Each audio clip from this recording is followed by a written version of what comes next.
Kedengaran ya suaranya ya.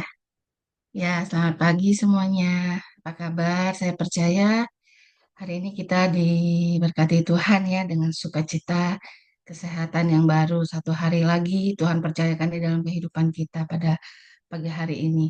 Ya, Bapak Ibu Saudara, ketika merenungin tentang dipimpin oleh Roh Kudus ya sangat luar biasa sebetulnya kita sebagai anak-anak percaya ya, orang-orang percaya, anak kesayangan Tuhan gitu ya. Eh, Suatu hari teman saya pernah bertanya kepada saya, Yen, apa sih bedanya orang Kristen gitu ya, orang percaya kok kehidupannya ada yang berbeda-beda gitu ya. Percayanya, menyembahnya sama-sama ke gerejanya sama gitu ya. Maksudnya ada orang Kristen setiap hari Minggu pasti ke gereja. Tetapi kenapa sih ada yang hidupnya itu luar biasa banget gitu ya. Maksudnya eh, pikirannya gitu ya, apa yang dipikirkan itu tentang Tuhan Yesus, tentang melayani gitu ya. Tetapi kok ada juga yang orang Kristen gitu ya. Dia Kristen setiap hari, tiap minggu ke gereja, tapi hidupnya biasa-biasa aja gitu. Bahkan bahkan banyak kalau saya melihat gitu ya, kata teman saya ini ya, kita lagi cerita-cerita masalah-masalah yang timbul, misalnya masalah timbul di perusahaan, masalah timbul di sekitar gitu ya, itu berasal dari orang Kristen gitu. Nah, dia tanya seperti itu ya kepada saya, apa sih yang membedakan gitu ya? Dan saya percaya bahwa saya jelaskan, ya beda. Kalau orang Kristen tapi tidak mengenal siapa Tuhannya, ya hidupnya akan seperti biasa aja, seperti orang-orang di luar sana yang nggak kenal Tuhan gitu ya. Karena kekristenan itu bukan soal Kristen KTP gitu ya. Cuma hanya, oh ya di KTP-nya Kristen, oh dari lahir saya orang lahir dari keluarga Kristen. Enggak seperti itu. Tetapi orang percaya sebetulnya adalah orang-orang yang harusnya berkuasa. Amin.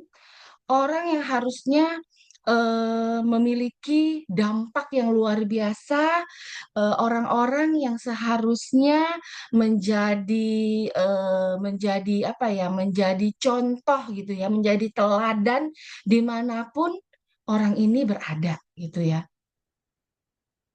Saya jelaskan kenapa bedanya. Bedanya adalah ketika orang percaya mau dipimpin oleh Roh Kudus, ya, Roh Kudus itu adalah pribadi Tuhan sendiri yang Tuhan anugerahkan kepada setiap orang percaya sebetulnya di dalam hidup orang percaya. Kalau orang itu mau taat, kalau orang itu mau percaya bahwa ada Roh Tuhan di dalam hidupnya, selama orang itu belum percaya atau orang itu nggak sadar mungkin ya, atau orang itu bahkan orang tersebut itu mengabaikan gitu ya, cuekin gitu ya. Saya percaya Roh Tuhan nggak bisa bekerja. Jadi Roh Kudus itu hidup dipimpin Roh Kudus itu bukan membuat kita menjadi seorang pribadi yang apa diatur atau otomatis gitu loh. Seperti robot gitu enggak, Bapak Ibu Saudara. Tetapi kita ini hidup ini dikasih kehendak bebas ya. Nah, pilihan kita, apakah kita mau hidup kita ini dipimpin oleh Roh Kudus atau hidup kita dipimpin oleh keinginan kita, gitu ya.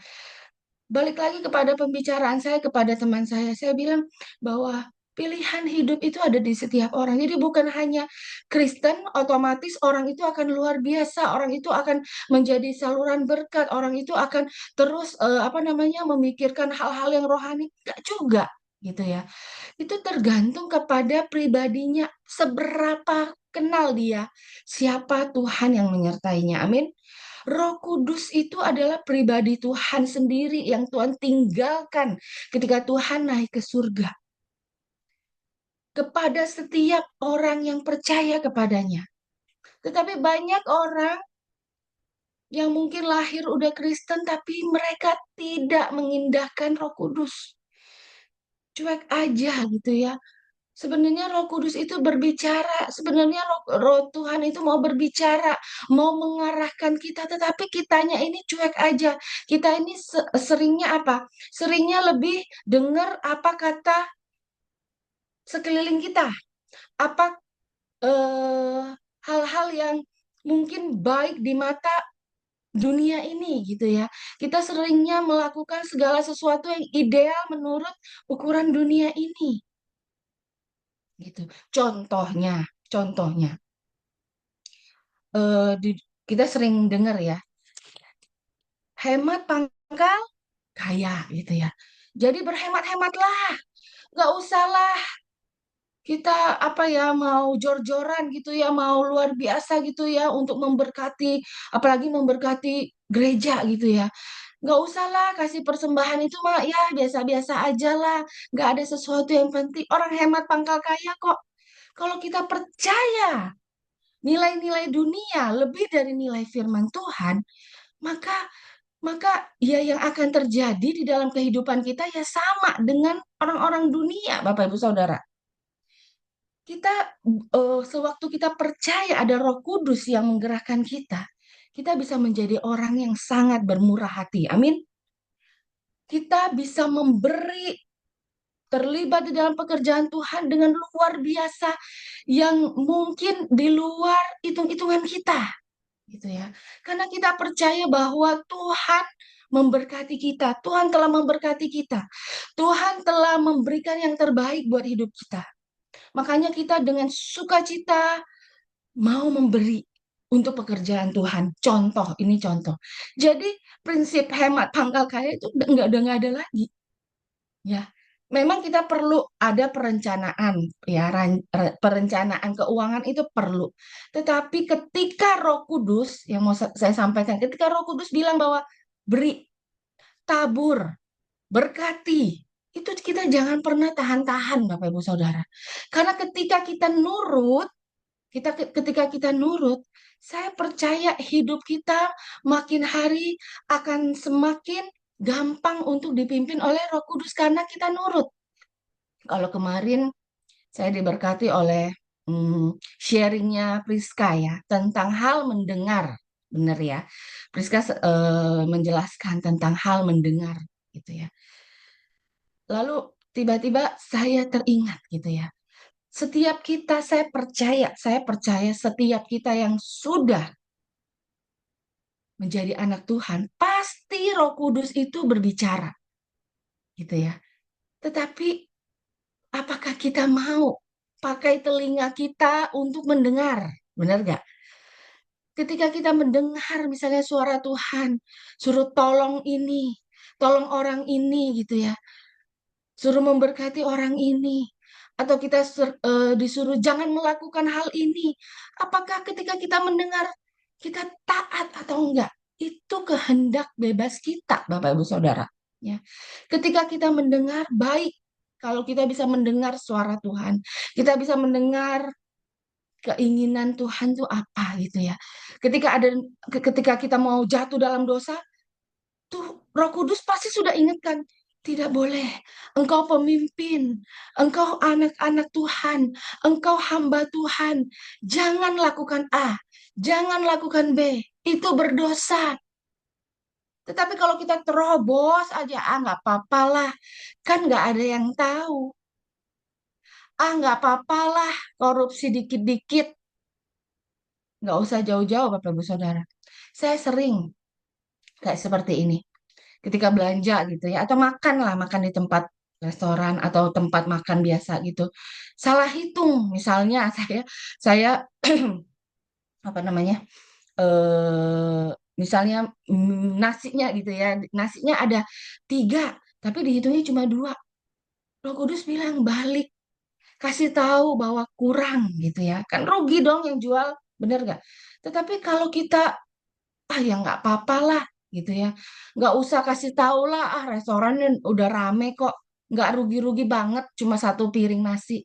Bapak Ibu Saudara, mungkin restoran itu nggak rugi, tapi yang rugi diri kita, Bapak Ibu Saudara, karena kita mulai tidak mendengarkan dan taat kepada Roh Kudus. Hal-hal yang simpel.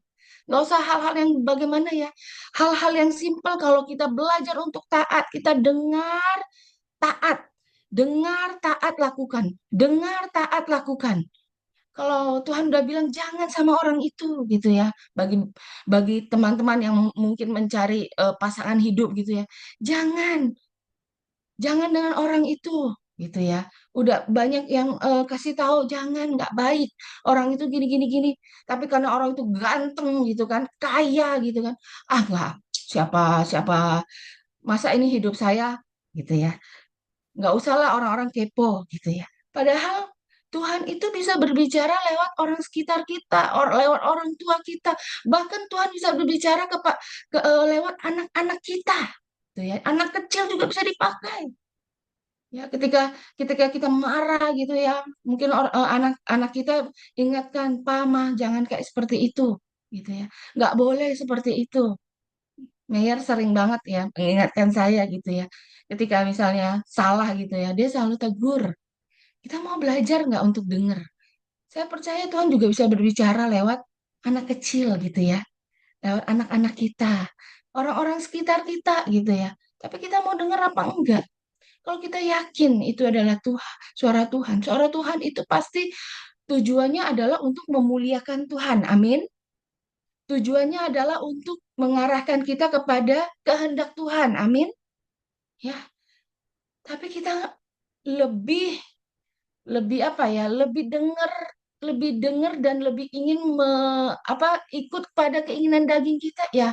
Ya lama-lama enggak sih Tuhan tuh enggak. Roh Tuhan tuh enggak bisa undur. Bapak Ibu Saudara, enggak. Roh Tuhan saat ini ya di perjanjian baru itu tidak bisa keluar masuk seperti perjanjian lama Bapak Ibu Saudara.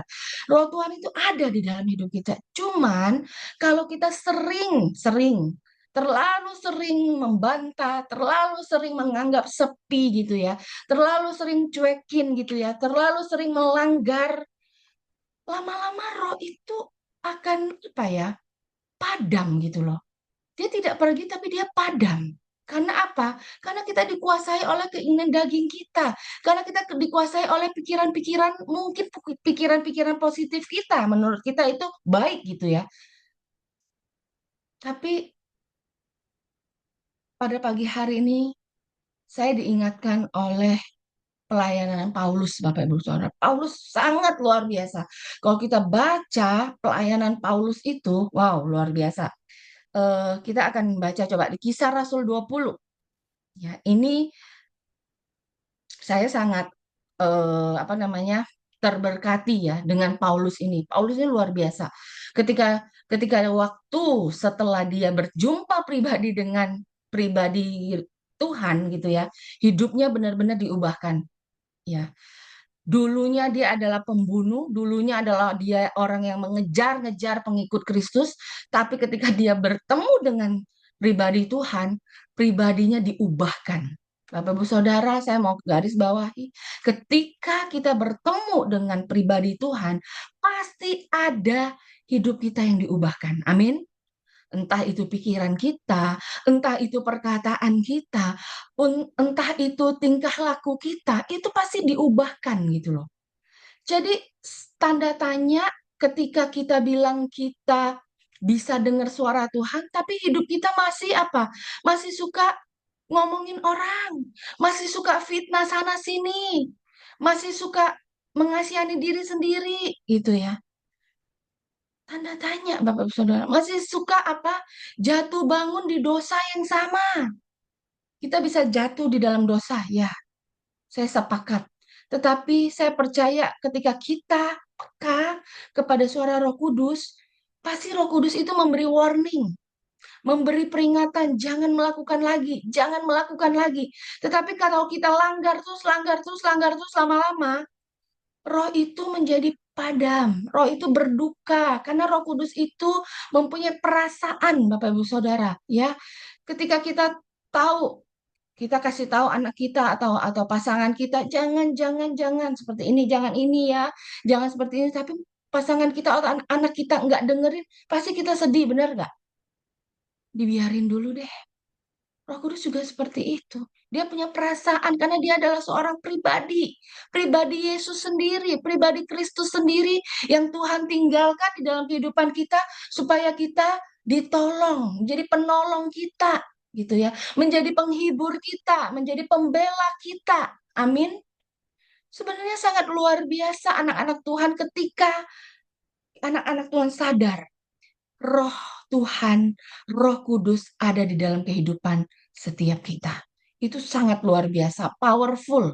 Apalagi ketika kita dengar dan taat, nurut apa kata Roh Kudus ya. Ya kita baca. Kisah Rasul 20 ayat 17 deh ya, mulai dari 17.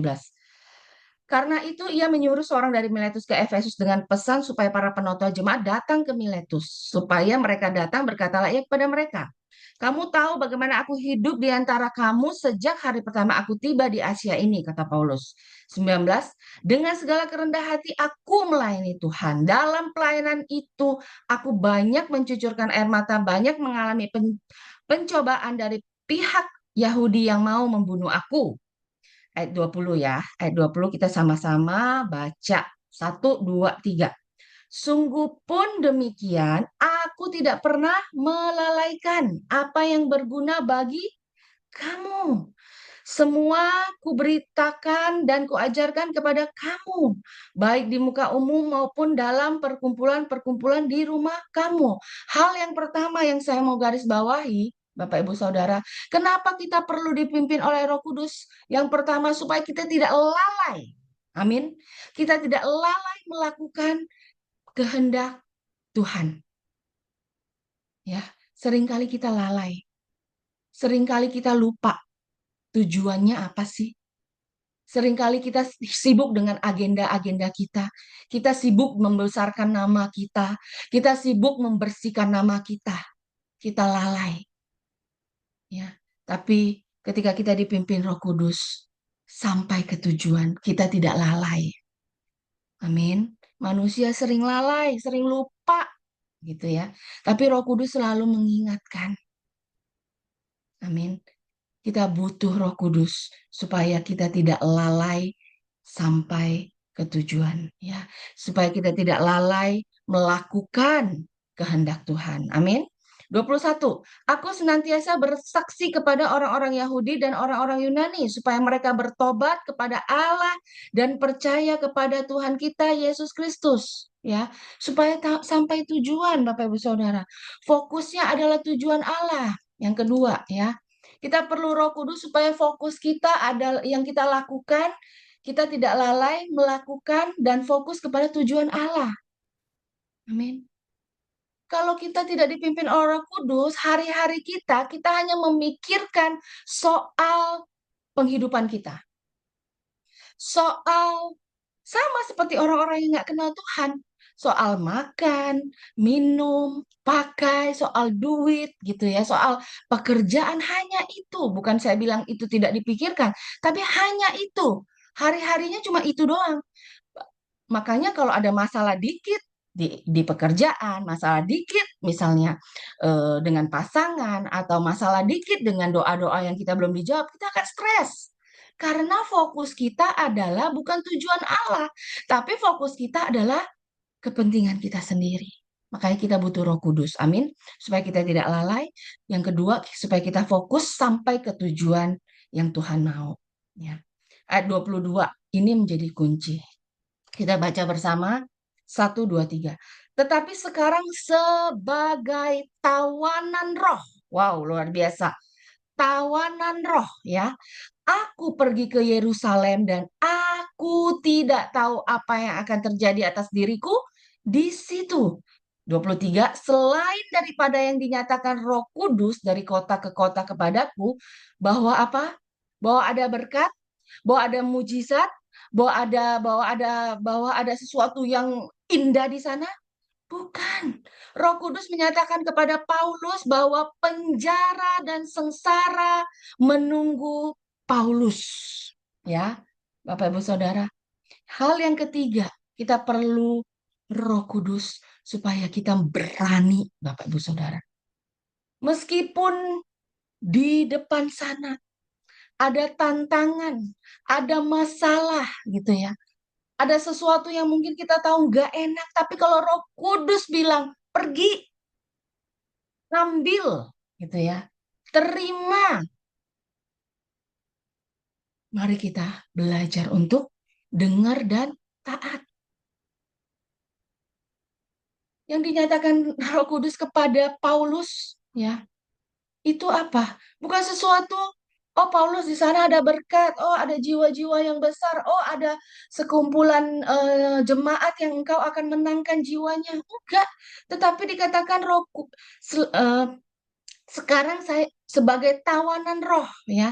Tawanan itu berarti dia Paulus merasa bahwa Paulus tahu dan percaya bahwa dia sudah tidak lagi berkuasa atas dirinya, tapi Roh Kuduslah yang berkuasa. Ya, ada penyerahan diri yang total kepada Tuhan, kepada Roh Kudus. Kemanapun Roh Kudus menyuruh saya akan pergi. Walaupun ya penjara dan sengsara menunggu di sana.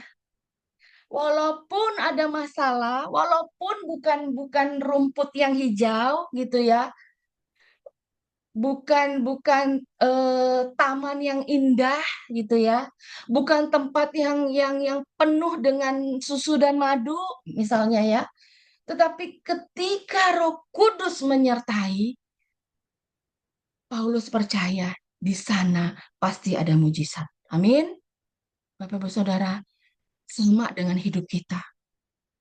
Kalau Tuhan bilang, ambil, terima, walaupun tidak gampang, gitu ya.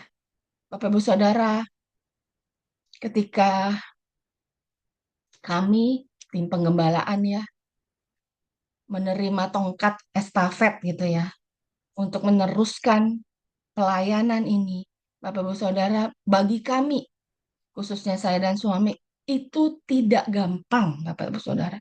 Ya, saya tahu bahwa hidup saya tidak lagi untuk diri saya, sesuatu yang akan berbeda gitu ya.